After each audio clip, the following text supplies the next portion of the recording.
মানবতা বিরোধী অপরাধে জামায়াত নেতা কামারুজ্জামানের রিভিউ আবেদন খারিজ, মৃত্যুদণ্ড বহাল। জেল গেটে দেখা করার জন্য সময় চাইলেন আইনজীবীরা। রায় কবে কার্যকর হবে তা ঠিক করবে সরকার। উনি যদি প্রাণ ভিক্ষা চান সেই ক্ষেত্রে এটা রাষ্ট্রপতির এখতিয়ার। উনি যদি কোনো দরখাস্ত না করেন সেই ক্ষেত্রে ঠিক করা হবে কোন দিন তার এই দণ্ড কার্যকর করা হবে। আমরা বিকাল 4টায় 5 জন আইনজীবী জনাব কামরুজ্জামান সাহেবের সঙ্গে পরবর্তী আইনি পদক্ষেপ এবং ওনার দিক নির্দেশনা দেওয়ার জন্য আমরা দেখা করব। জেল গেটে নিরাপত্তা জোরদার, সারা দেশে সতর্ক অবস্থায় বিজেপি।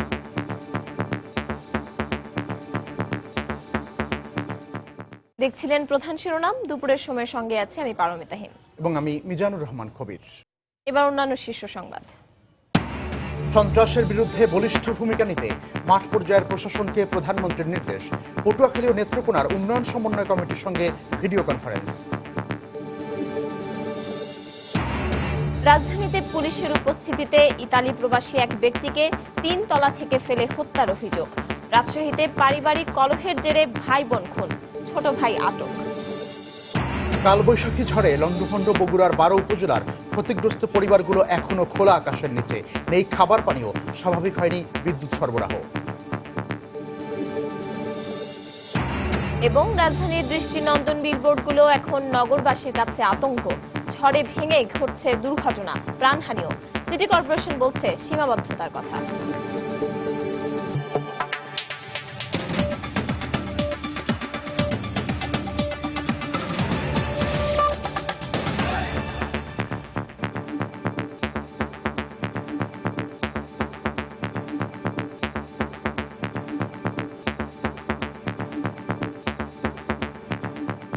মানবতা বিরোধী অপরাধে মৃত্যুদণ্ডপ্রাপ্ত জামায়াত নেতা কামারুজ্জামানের রিভিউ আবেদন খারিজ করে দিয়েছেন সুপ্রিম কোর্টের আপিল বিভাগ। প্রধান বিচারপতি এস.কে সিনহার নেতৃত্বে আপিল বিভাগের 4 সদস্যের বেঞ্চ সোমবার সকালে এ আদেশ দেন। অ্যাটর্নি জেনারেল জানিয়েছেন, গণহত্যার দায় স্বীকার করে রাষ্ট্রপতির কাছে ক্ষমা চাইতে পারবেন কামারুজ্জামান। তবে ক্ষমা চান বা না চান, রায় কার্যকর কবে করা হবে সে বিষয়ে সিদ্ধান্ত নেবে সরকার। এদিকে আসামি পক্ষ জানিয়েছেন, কামারুজ্জামানের সাথে দেখা করে ক্ষমা চাওয়ার বিষয়ে সিদ্ধান্ত নেওয়া হবে। রিপোর্ট আফজাল হোসেনের। মুক্তিযুদ্ধের সময় গণহত্যার দায়ে ফাঁসির দণ্ডপ্রাপ্ত আলবদর নেতা কামারুজ্জামান শেষ আইনি লড়াই হিসেবে গত 5 মার্চ আপিলের রায় পুনর্বিবেচনার আবেদন জানায়। এই আবেদনের উপর উভয় পক্ষের শুনানি শেষ হয় রোববার। সোমবার সকালে প্রধান বিচারপতি এস.কে সিনহার নেতৃত্বে 4 সদস্যের বেঞ্চ রিভিউ আবেদনটি খারিজ করে দেন। এই রায়ের ফলে কামারুজ্জামানের মৃত্যুদণ্ডের সাজা বহাল থাকলো। অ্যাটর্নি জেনারেল জানিয়েছেন, দোষ স্বীকার করে রাষ্ট্রপতির কাছে ক্ষমা চাওয়া ছাড়া কামারুজ্জামানের আর কোনো পথ খোলা নেই। তবে এখন রায় কার্যকর করবে সরকার। তিনি রাষ্ট্রপতির কাছে ক্ষমা ভিক্ষা করবেন, চাইবেন কিনা, প্রাণ ভিক্ষা চাইবেন কিনা সে ব্যাপারে তাকে জানানো হবে, জেল কর্তৃপক্ষ জানাবে। উনি যদি মার্সি পিটিশন করেন, প্রাণ ভিক্ষা চান, সেই ক্ষেত্রে এটা রাষ্ট্রপতির এখতিয়ার এবং রাষ্ট্রপতির কাছ থেকে যদি সেটা প্রত্যাখ্যাত হয় বা উনি যদি কোনো দরখাস্ত না করেন সেই ক্ষেত্রে তার আত্মীয় স্বজনকে তার সাথে দেখার সুযোগ দেওয়া হবে এবং তারপরেই ঠিক করা হবে কোন দিন তার এই দণ্ড কার্যকর করা হবে। 3রা নভেম্বর কামারুজ্জামানের আপিলের পূর্ণাঙ্গ রায় প্রকাশিত হলে 19 ফেব্রুয়ারি মৃত্যু পরোয়ানা জারি করেন ট্রাইব্যুনাল 2। আসামিপক্ষ জানিয়েছে, কামারুজ্জামানের সাথে দেখা করে ক্ষমা চাওয়ার ব্যাপারে সিদ্ধান্ত নেওয়ার কথা। রাষ্ট্রপতির কাছে উনি ক্ষমা চাইবেন কি চাইবেন না এই বিষয়টি উনি আমাদেরকে ইনফর্ম করেছিলেন যে রিভিউ পিটিশন নিষ্পত্তি হওয়ার পর ওনার আইনজীবীদের সঙ্গে পরামর্শ করে উনি সিদ্ধান্ত নেবেন। আমরা যেহেতু আজকে ওনার সঙ্গে দেখা করার উদ্যোগ নিচ্ছি, আমরা আশা করি আজকে আলোচনার ভিত্তিতে আমরা এই ব্যাপারটিতে একটি সিদ্ধান্তে পৌঁছতে পারব। এদিকে উচ্চ আদালতের এমন রায়ে সন্তোষ প্রকাশ করেছেন ট্রাইব্যুনালের প্রসিকিউটর এবং বিশিষ্টজনেরা। সোহাগপুরের গণহত্যা, এত নৃশংস গণহত্যা, সেই গণহত্যার বিচার এত বছর পরে একটা চূড়ান্ত রূপ পেল, সেটাতে আমি মনে করি যে আজকে সেটি একটি অর্জন সবার জন্য, বাংলাদেশ তো বটে এবং বিশ্বের সভ্যতার জন্য এটি একটি অর্জন। দেশবাসী আনন্দিত, আমি মনে করি মুক্তিযোদ্ধারা আনন্দিত, সবচেয়ে বেশি আনন্দিত সেই সোহাগপল্লীর বিধবারা। আন্তর্জাতিক অপরাধ ট্রাইব্যুনালের 3য় মামলা হিসেবে আলবদর নেতা কামারুজ্জামানের মামলাটির সমস্ত আইনি প্রক্রিয়া সমাপ্ত ঘোষণা করা হলো। আজ থেকে কামারুজ্জামানের মৃত্যুদণ্ড কার্যকরের ক্ষণ গণনা শুরু হবে। তবে আইন অনুযায়ী রায়টি কবে কার্যকর করা হবে তার সিদ্ধান্ত নেওয়ার এখতিয়ার শুধুমাত্র সরকারের রয়েছে। সুপ্রিম কোর্ট থেকে আফজাল হোসেন, সময় সংবাদ, ঢাকা। জামায়াত নেতা কামারুজ্জামানের মামলার দীর্ঘ শুনানি শেষে 2013 সালের 9 মে মানবতাবিরোধী অপরাধের 7টি অপরাধের মধ্যে 2টি অভিযোগ প্রমাণিত হওয়ায় মৃত্যুদণ্ড দেন ট্রাইব্যুনাল। দর্শক, এবার এক নজরে দেখে নেই 71-এ কামারুজ্জামানের দ্বারা সংঘটিত অপরাধের আদ্যোপান্ত। 2010 সালের 13 জুলাই হাইকোর্ট এলাকা থেকে জামায়াত নেতা কামারুজ্জামানকে গ্রেফতার করা হয়। তার বিরুদ্ধে মানবতাবিরোধী অপরাধের তদন্ত শুরু হয় 21 জুলাই থেকে। ওই বছরের 2 আগস্ট মানবতাবিরোধী অপরাধ মামলায় গ্রেফতার দেখানো হয় তাকে। মামলার দীর্ঘ শুনানি শেষে 2013 সালের 9 মে মানবতাবিরোধী 7টি অপরাধের মধ্যে 2টি অভিযোগ প্রমাণিত হয় কামারুজ্জামানকে মৃত্যুদণ্ড দেন ট্রাইব্যুনাল 2। তার বিরুদ্ধে আনা 7টি অভিযোগের মধ্যে রয়েছে 1971 সালের 29 জুন শেরপুরের কালীনগর গ্রামের বদিউজ্জামানকে গুলি করে হত্যা, 71-এর মে মাসের মাঝামাঝি শেরপুর কলেজের প্রভাষক সৈয়দ আব্দুল হান্নানকে মাথা ন্যাড়া করে মুখে চুনকালি মাখিয়ে শহরে ঘোরানো এবং চাবুক পেটা করা, 71-এর 25 জুলাই শেরপুরের নালিতাবাড়ী উপজেলার সোহাগপুরে 120 জনকে হত্যা এবং বহু নারীকে ধর্ষণ, 71-এর 23 আগস্ট গোলাম মোস্তফাকে অপহরণ করে গুলি করে হত্যা করা হয়। এছাড়া পঞ্চম অভিযোগে বলা হয়েছে 71-এর মে মাসে শেরপুরের চকবাজার বাসা থেকে লিয়াকত সহ আরো 11 জনকে আর্মি ক্যাম্পে নিয়ে 3 জন ছাড়া বাকি সবাইকে গুলি করে হত্যার অভিযোগ। 71-এর নভেম্বর মাসে টুনু সহ কয়েকজনকে ময়মনসিংহ জেলা পরিষদের ডাক বাংলায় নির্যাতন এবং সর্বশেষ অভিযোগে বলা হয়েছে টাপা মিয়ার বাড়ি ঘেরাও করে তার ছেলে দারা সহ 5 জনকে হত্যার অভিযোগ। এর মধ্যে সোহাগপুর গণহত্যা এবং গোলাম মোস্তফাকে অপহরণ ও হত্যার অভিযোগে তাকে মৃত্যুদণ্ড দিয়েছিল ট্রাইব্যুনাল। আরও 2টি অভিযোগে কামারুজ্জামানকে যাবজ্জীবন এবং একটি অভিযোগে 10 বছরের কারাদণ্ড এবং বাকি 2টি অভিযোগে তাকে খালাস দিয়েছিল ট্রাইব্যুনাল। আপিল বিভাগের রায়ে সোহাগপুর গণহত্যার অভিযোগে সর্বসম্মতিক্রমে এবং মোস্তফা হত্যার অভিযোগে সংখ্যাগরিষ্ঠতার মতের ভিত্তিতে ফাঁসির আদেশ দেওয়া হয়। এই আদেশের বিরুদ্ধে কামারুজ্জামান উচ্চ আদালতে রিভিউ আবেদন করলেও সোমবার তা খারিজ করে দিয়েছেন উচ্চ আদালত। আফজাল হোসেন, সময় সংবাদ, ঢাকা। এদিকে এই মুহূর্তে ঢাকা কেন্দ্রীয় কারাগারের সামনে আছেন আমাদের রিপোর্টার খান মোহাম্মদ রুমেল। আমরা এখন সরাসরি তার কাছে চলে যাচ্ছি। রুমেল,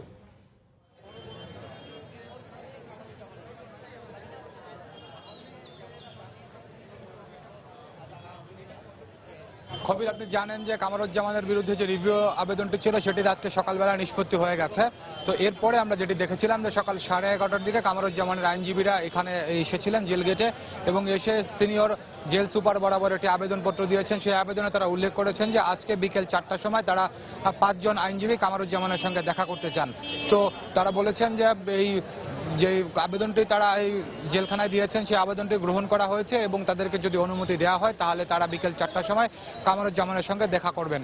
আর এছাড়া আরেকটা বিষয় এখানে একটু জানিয়ে রাখি যে সকাল 11:30টায় তারা এখান থেকে চলে যাওয়ার পরে দুপুর 12:30টার দিকে যেই ঢাকা কেন্দ্রীয় কারাগারের সিনিয়র জেল সুপার ফরমান আলী তিনি এখানে এসেছিলেন। তো তার সঙ্গে আমরা কথা বলেছিলাম। তো তিনি যেটি জানিয়েছিলেন 12:30টা পর্যন্ত যে তার কাছে কোনো কাগজপত্র এসে পৌঁছয়নি, অর্থাৎ আজকে যে রিভিউ আবেদনটি নিষ্পত্তি করে যে আদেশটি দেওয়া হয়েছে তার কোনো কাগজপত্র তার কাছে আসেনি।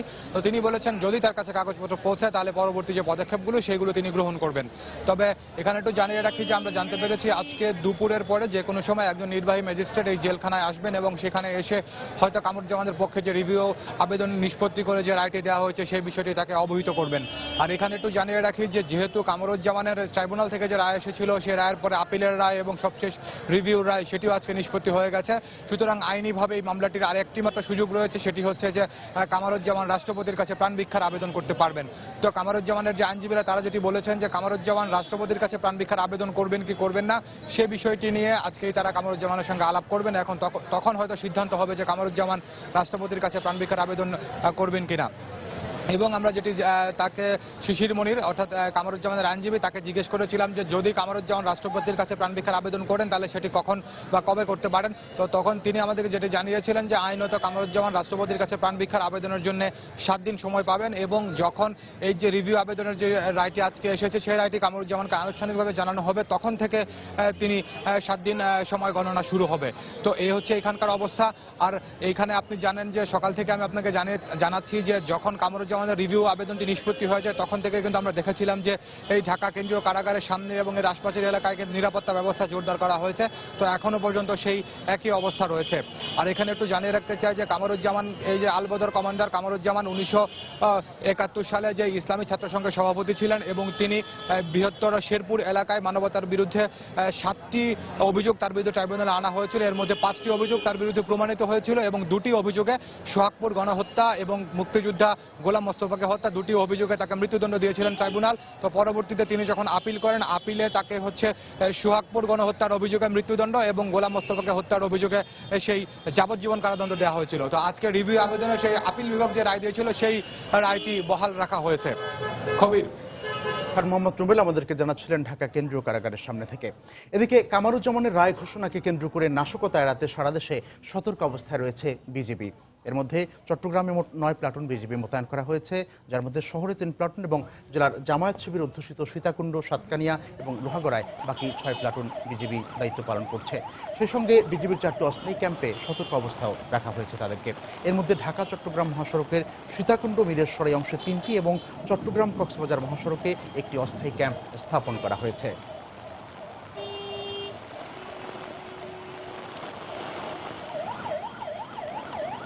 কামারুজ্জামানের মৃত্যুদণ্ড বহাল থাকায় সারা দেশে মঙ্গল ও বুধবার হরতালের ডাক দিয়েছে জামায়াতে ইসলামী। দেখছেন দুপুরের সময়। জামায়াত নেতা কামারুজ্জামানের রিভিউ পিটিশনের চূড়ান্ত রায়কে স্বাগত জানিয়ে আওয়ামী লীগ প্রচার সম্পাদক হাসান মাহমুদ বলেছেন, প্রতিটি যুদ্ধাপরাধীর বিচার বাংলার মাটিতে হবে। জাতীয় প্রেস ক্লাবে সকালে এক আলোচনা সভায় তিনি কথা বলেন। আমরা শুধু বিচার শুরু করিনি, বিচারের রায় হয়েছে, রায় কার্যকরও করা শুরু হয়েছে। আজকে কামরুজ্জামানের যুদ্ধ অপরাধের বিরুদ্ধে তার যে রায় হয়েছিল সেই রায়ের রিভিউ পিটিশনের চূড়ান্ত রায় আজকে ঘোষিত হয়েছে।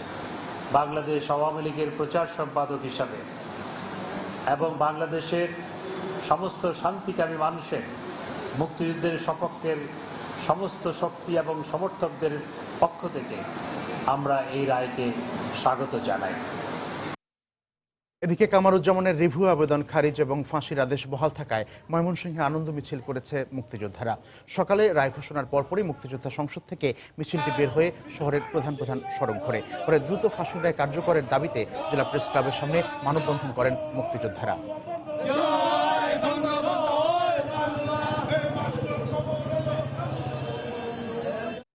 দুপুরের সময় আরো থাকছে। চিত্রনায়িকা হ্যাপির করা মামলায় অভিযুক্ত নন ক্রিকেটার রুবেল হোসেন। আদালতে পুলিশের চূড়ান্ত প্রতিবেদন জমা।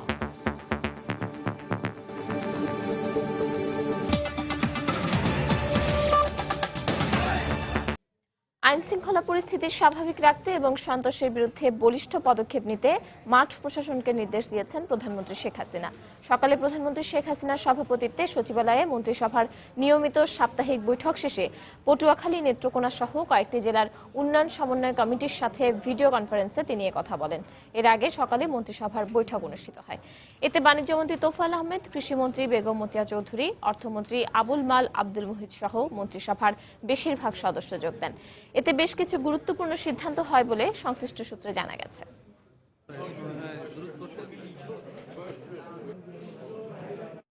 দর্শক, এখনো পটুয়াখালী ও নেত্রকোনা সহ কয়েকটি জেলার উন্নয়ন সমন্বয় কমিটির সঙ্গে সচিবালয় থেকে ভিডিও কনফারেন্সে কথা বলছেন প্রধানমন্ত্রী শেখ হাসিনা। আমরা এখন সরাসরি সেখানে চলে যাচ্ছি।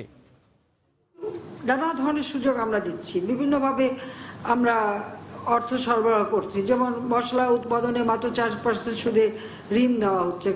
আমরা কর্মসংস্থান ব্যাংক থেকে ঋণ দিচ্ছি। কৃষি ঋণ বিনা জামানতে কৃষি ব্যাংকের থেকে মানুষ পাচ্ছে। 10 টাকায় আমরা ব্যাংক অ্যাকাউন্ট খোলার সুযোগ করে দিয়েছি। কৃষি উপকরণ এবং কৃষি সহায়তার জন্য সরাসরি টাকা দিচ্ছি কৃষকদের জন্য। ঠিক মৎস্য চাষি যারা, তাদেরকে আমরা এই ঝাটকা নিধন বন্ধ করার জন্য কিন্তু তাদের বিকল্প কর্মসংস্থানের জন্য প্রায় 40 কেজি করে আমরা চাল দিচ্ছি এই সময়টা, এবং তাদেরকে আমরা বিভিন্ন সুযোগ দিচ্ছি এবং তাদেরকে অন্যভাবে কাজে লাগানো বা এই মৎস্য চাষ ভিন্নভাবে করতে পারে সেই ব্যবস্থা আমরা করে দিতে পারি। কাজী যেমন ঝাঁকার মধ্যে মাছ বা অন্যান্যভাবে করা, এরকম বহু সুযোগ আমাদের রয়েছে। কাজে এটা আপনাদেরও একটা দায়িত্ব রয়েছে যে খুঁজে বের করা যে দারিদ্র্য বিমোচনের কোন কোন খাতে কিভাবে আমরা আরো কাজ করতে পারি, নতুন নতুন কর্মসংস্থার সুযোগ সৃষ্টি করতে পারি, যাতে অর্থনৈতিকভাবে এই এলাকাগুলি উন্নত হতে পারে।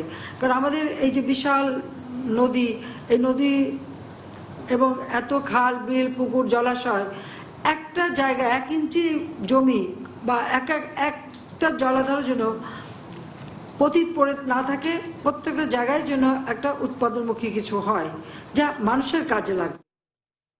ঢাকা উত্তর সিটি কর্পোরেশন নির্বাচনের মেয়র প্রার্থীদের কাউকেই এখন পর্যন্ত আচরণবিধি লঙ্ঘনের দায়ে কারণ দর্শানোর নোটিশ দেওয়া হয়নি বলে জানিয়েছেন উত্তরের রিটার্নিং অফিসার মোহাম্মদ শাহ আলম। তবে এখনো ম্যাজিস্ট্রেটরা মাঠে আছেন, কাউকে আচরণবিধি লঙ্ঘন করতে পাওয়া গেলে ব্যবস্থা নেওয়া হবে বলেও জানান তিনি। উত্তর সিটি কর্পোরেশনের এলাকায় বিভিন্ন এলাকা আজকেও আমি ঘোরাফেরা করেছি, আমি আচরণবিধি লঙ্ঘনের কিছু পাইনি।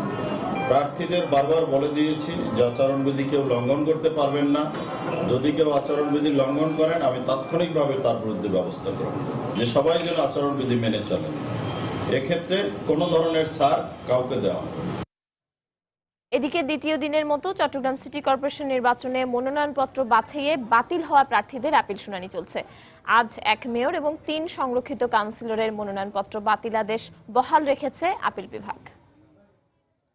রাজধানীর ভাসানটেক এলাকায় পুলিশের উপস্থিতিতে ইতালি প্রবাসী এক ব্যক্তিকে প্রতিপক্ষের লোকেরা 3 তলা থেকে ফেলে হত্যা করেছে বলে অভিযোগ করেছে তার পরিবার। নিহত আনোয়ার হোসেন দেওয়ানের স্ত্রী জানান, জমি নিয়ে বিরোধের জের ধরে তার দুঃসম্পর্কের কিছু আত্মীয় সকালে পুলিশ নিয়ে বাসায় হাজির হয়। এক পর্যায়ে পুলিশের এসআই রেজাউলের উপস্থিতিতে প্রতিপক্ষ আনোয়ারকে 3 তলা থেকে ধাক্কা দিয়ে নিচে ফেলে দেয়। গুরুতর আহত আনোয়ারকে প্রথমে সোহরাওয়ার্দী হাসপাতাল ও পরে অবস্থার অবনতি হলে ঢাকা মেডিকেল কলেজ হাসপাতালে আনলে কর্তব্যরত চিকিৎসক তাকে মৃত ঘোষণা করেন। তবে আনোয়ারকে হাসপাতালে নিতে পুলিশ গড়িমসি করেছে বলে অভিযোগ করেছেন নিহতের স্ত্রী।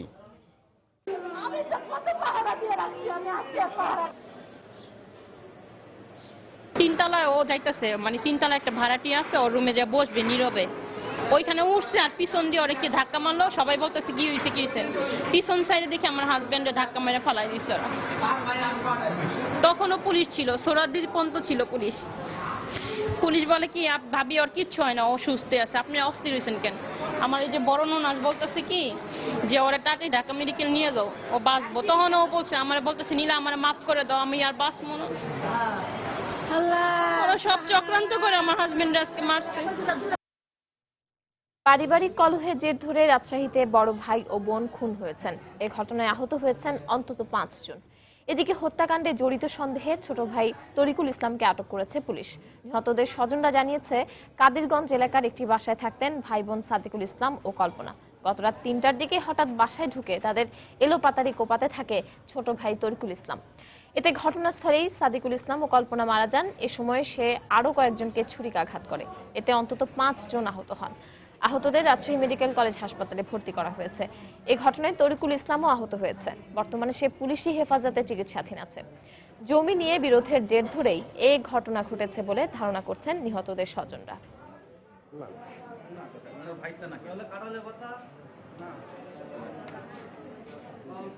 পারিবারিক দ্বন্দ্ব থেকে সবাই রুমে ঘুমাইছিলাম, বাইরে থেকে রুমের ছিটকানি লাগাই দিয়েছিল।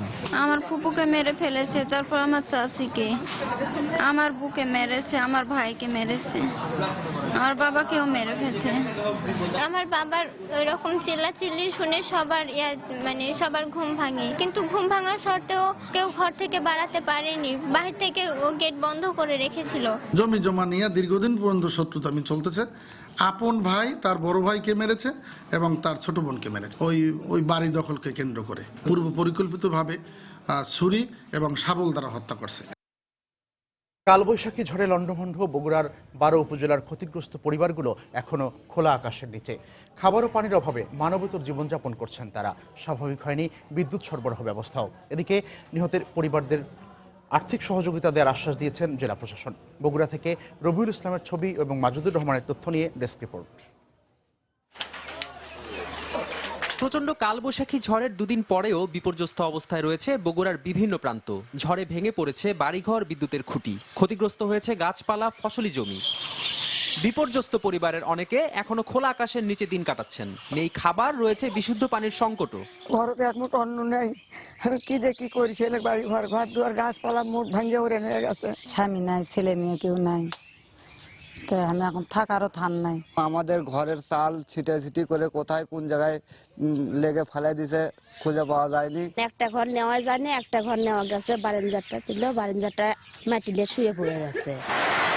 এদিকে গ্রামের পাশাপাশি ঝড়ের তাণ্ডবে এখনো লণ্ডভণ্ড হয়ে আছে জেলা শহরও। রাস্তার বিলবোর্ড ভেঙে পড়ে কিংবা বিদ্যুতের ট্রান্সফরমার বিকল হয়ে শহরবাসীর দুর্ভোগ চরমে।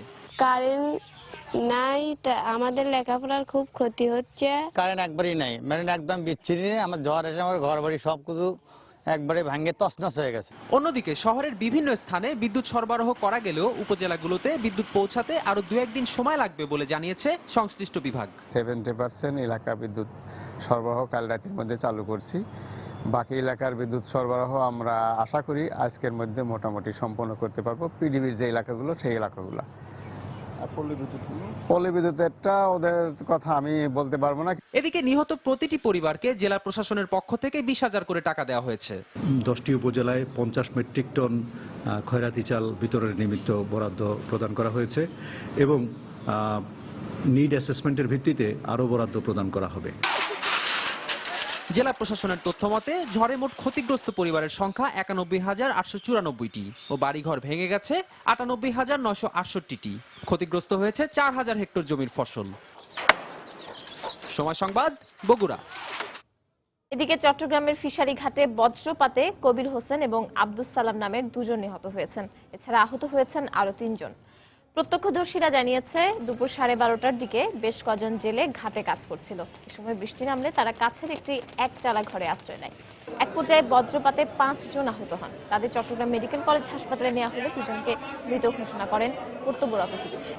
এছাড়া 3 জনকে প্রাথমিক চিকিৎসার পর বাড়ি পাঠানো হয়। দর্শক, এই মুহূর্তে মন্ত্রিসভার আজকের বৈঠক নিয়ে সাংবাদিকদের ব্রিফ করছেন ক্যাবিনেট সচিব। আমরা এখন সরাসরি সেখানে চলে যাচ্ছি। অন্তর্ভুক্তিমূলক উন্নয়নের জন্য এই সোশ্যাল সেফটি প্রোগ্রামস বা সোশ্যাল সিকিউরিটি প্রোগ্রামস বা সোশ্যাল প্রোটেকশন প্রোগ্রামস গুরুত্বপূর্ণ ভূমিকা পালন করে। এক্ষেত্রে আমাদের বেশ অর্জন আছে, অগ্রগতি আছে। অন্যান্য উন্নয়নশীল দেশের তুলনায় আমরা অনেক এগিয়ে আছি। তারপরেও এই কর্মসূচিকে কী করে আরও ইফেক্টিভ করা যায়, সাস্টেনেবল করা যায়, কী করে এফিশিয়েন্ট করা যায়, ওয়েল কোঅর্ডিনেটেড অর্কেস্ট্রেটেড করা যায়, সে উদ্দেশ্যেই মন্ত্রিসভার নির্দেশনা অনুযায়ী কিন্তু এই কৌশলপত্রটি তৈরি করা হয়েছে। তো যাই হোক, এটা আমি বলবো এটা একটা বিশাল অগ্রগতি। কারণ এই যে বিস্তৃত যে কর্মসূচি, যে কৌশলপত্র সম্পর্কে ক্যাবিনেট আজ সম্পূর্ণভাবে অবহিত হয়েছে। কারণ উপস্থাপনা হয়েছে, আলোচনা হয়েছে, তারা পুরো বিষয়টি জেনে গেছেন, জেনেই কিছু পর্যবেক্ষণ দিয়েছেন। সেই পর্যবেক্ষণের আলোকে এটি আবার কিছুটা সংশোধন করে আবার ক্যাবিনেটে নিয়ে আসা হবে। দ্বিতীয় বিষয়টি ছিল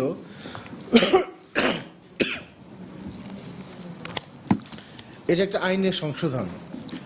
আমাদের একটি আইন আছে, এটা বেশ পুরনো, এটা যে পোর্টস অ্যাক্ট 1908 1908 সনের বন্দর আইন। এবং এই আইনের কিছু সংশোধন প্রস্তাব এসছে নৌ পরিবহন মন্ত্রণালয় থেকে এবং মন্ত্রিসভা এটা নীতিগতভাবে অনুমোদন করেছে। সংশোধনীটা কি এটা বুঝতে গেলে আরেকটা আইন সম্পর্কে জানতে হবে। সেটা হলো আমাদের আরেকটা আইন আছে, এটা হচ্ছে প্রাকৃতিক জলাধার আইন 2002। প্রাকৃতিক জলাধার আইন 2002। সেই আইনে বলা আছে যে প্রাকৃতিক জলাধার আইন 2002 বলেছি নাকি, না এটা 2000। প্রাকৃতিক জলাধার আইন 2000, 2 না।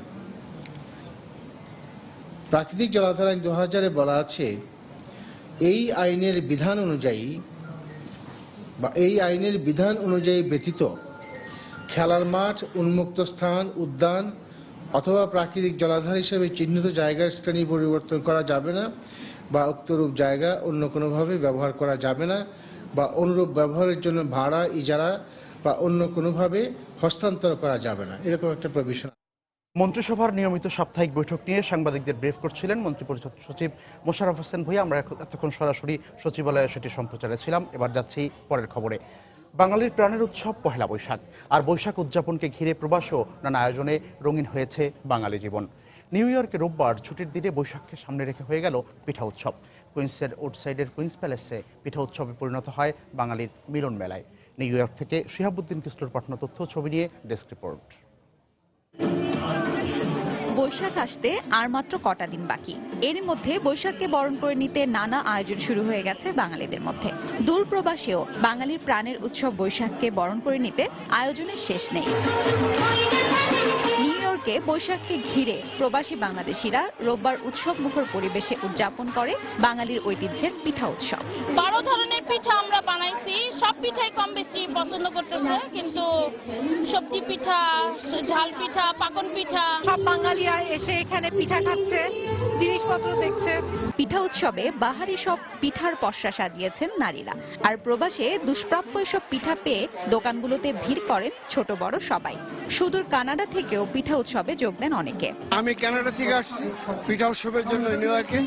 আমরা পিঠা বিক্রমপুরের ঐতিহ্য পিঠা, ঢাকার ঐতিহ্য পিঠা আমরা এখানে দোকান দিচ্ছি।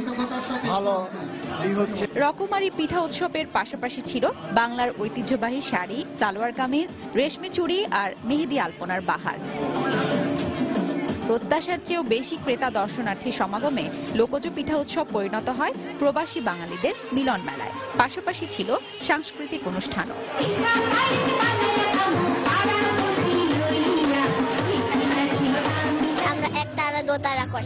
বাঙালির সাংস্কৃতিক এই ঐতিহ্য নতুন প্রজন্মকে শেকড়ের সন্ধান দেবে এমন প্রত্যাশা পিঠা উৎসবে আগতদের। উৎসবের আনুষ্ঠানিক উদ্বোধন করেন জাতিসংঘে নিযুক্ত বাংলাদেশের স্থায়ী প্রতিনিধি ডক্টর AK আব্দুল মোমেন। সময় সংবাদ, যুক্তরাষ্ট্র। নোয়াখালীর মাইজদীতে পুলিশ শিবির সংঘর্ষে একজন নিহত হয়েছেন। এই ঘটনায় দুজনকে আটক করা হয়েছে। পুলিশ জানিয়েছে, জামায়াত নেতা কামারুজ্জামানের ফাঁসির রায় বহাল রাখার প্রতিবাদে 11টার দিকে একটি ঝটিকা মিছিল বের করে শিবির। এ সময় মিছিল থেকে পুলিশের দিকে ইট পাটকেল ও গুলি ছুটতে থাকে তারা।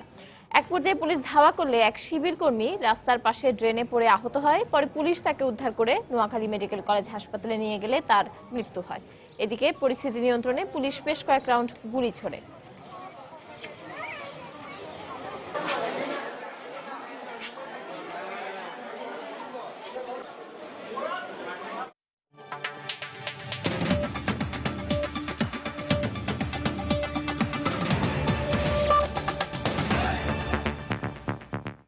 সিরিয়ার রাজধানী দামেস্কের দক্ষিণাঞ্চলীয় ইয়ারমুকের বেশিরভাগ শরণার্থী শিবির নিজেদের দখলে নিয়েছে ইসলামিক স্টেট IS জঙ্গিরা।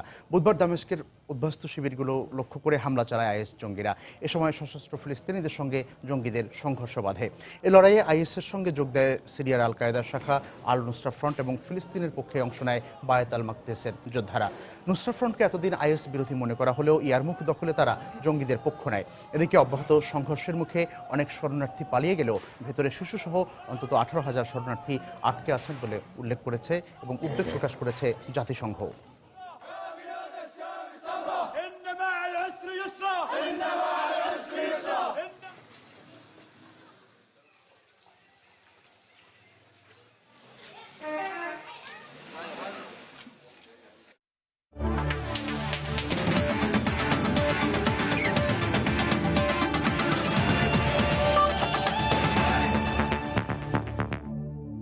চিত্রনায়িকা হ্যাপির করা মামলায় অভিযুক্ত নন ক্রিকেটার রুবেল হোসেন। আদালতে চূড়ান্ত প্রতিবেদন জমা দিয়েছে মিরপুর থানা পুলিশ। দুপুরে মামলার সংশ্লিষ্ট তদন্ত কর্মকর্তা CMM আদালতের সংশ্লিষ্ট শাখায় এই প্রতিবেদন দাখিল করেন। আগামী 13 এপ্রিল মামলার ধার্য তারিখে প্রতিবেদনটি আদালতে দাখিল করা হবে। প্রতিবেদনে রুবেলের বিরুদ্ধে অপরাধের কোনো প্রমাণ পাওয়া যায়নি বলে উল্লেখ করা হয়েছে। গত বছরের 12 ডিসেম্বর রুবেলের বিরুদ্ধে মিরপুর থানায় এই মামলাটি দায়ের করেন হ্যাপি। এই মামলায় বর্তমানে জামিনে আছেন ক্রিকেটার রুবেল।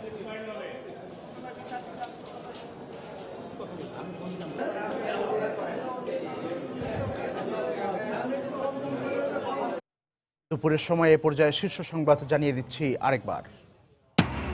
মানবতা বিরোধী অপরাধে জামায়াত নেতা কামারুজ্জামানের মৃত্যুদণ্ড বহাল। জেল গেটে নিরাপত্তা জোরদার, সারা দেশে সতর্কাবস্থায় বিজিবি। সন্ত্রাসের বিরুদ্ধে বলিষ্ঠ ভূমিকা নিতে মাঠ পর্যায়ের প্রশাসনকে প্রধানমন্ত্রীর নির্দেশ। বাংলাদেশ ও ভারতের মধ্যে সংশোধিত বাণিজ্য চুক্তির খসড়া মন্ত্রিসভায় অনুমোদন। রাজধানীতে পুলিশের উপস্থিতিতে ইতালি প্রবাসী এক ব্যক্তিকে 3 তলা থেকে ফেলে হত্যার অভিযোগ। রাজশাহীতে পারিবারিক কলহের জেরে বড় ভাই ও বোন খুন, ছোট ভাই আটক। এবং কালবৈশাখী ঝড়ে লণ্ডভণ্ড বগুড়ার 12 উপজেলার ক্ষতিগ্রস্ত পরিবারগুলো এখনো খোলা আকাশের নিচে। নেই খাবার পানীয়, স্বাভাবিক হয়নি বিদ্যুৎ সরবরাহ। দর্শক, এ ছিল দুপুরের সময়। যে কোনো খবর পেতে ভিজিট করুন সময়নিউজ.tv আর সঙ্গে থাকুন সময়।